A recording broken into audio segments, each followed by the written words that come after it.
it's been a while over here at Chuck Chats. Okay, yeah, let's get to it right now.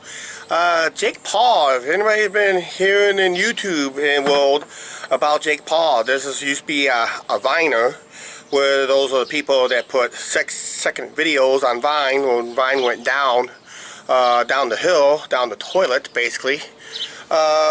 What comes down to, they came over to YouTube.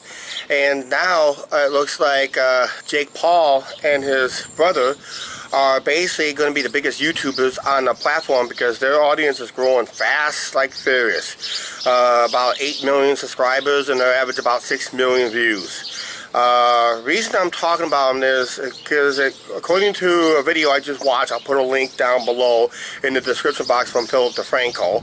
I'll put a link to that video talking about how they're disrupting the neighborhood. Now, as a YouTuber myself and live in an apartment complex, but we're a much smaller channel and all that stuff, and usually some of my local subscribers are pretty well respected of our privacy of our residents. Even we do show once in a while our residents, but we don't really show the main building. But I can't really fool anybody locally on that. Also, you have to try, it's not easy to do, but try to respect the neighbors and all that stuff too. But it seems like Jake Paul is throwing bonfires, doing anything to disrupt the neighborhood and being a neighborhood nuisance to a point that they're thinking of threatening lawsuits and that. Philip DeFranco will talk in some detail on that, so you have to watch his entire video talking about that situation and all that stuff. And I know a lot of YouTubers, myself included, need more protective of what we call a safety bumper around us. I try to impose myself a 1.5, maybe 2 mile safety bumper, which is not easy. So anybody who watches our videos, there's certain streets in town I mention, and there's a lot of streets I don't mention.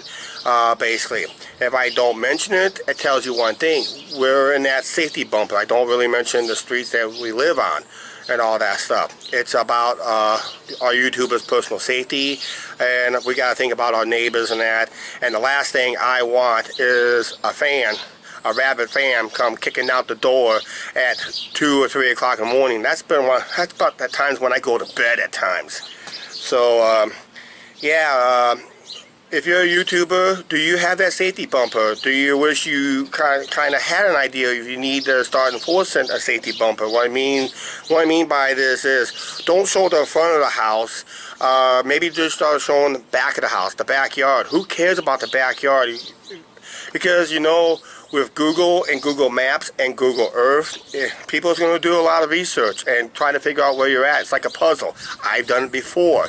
I know another YouTuber never gave out his address, but time before he moved from that address to another address, I found out what his old address was. So yeah, it's like you do your homework and that. So that's something we try to be careful ourselves not to show around the neighborhood, too much of the neighborhood. You know, keep it sparingly as much as possible. I mean, very sparingly as your channel grows to a point of almost non-existent and that. So, what do you think about YouTubers, basically big YouTubers, making a nuisance of themselves in the neighborhoods? Are they being respectful or are they just being jerks? What do you think? Leave it down in the comments down below.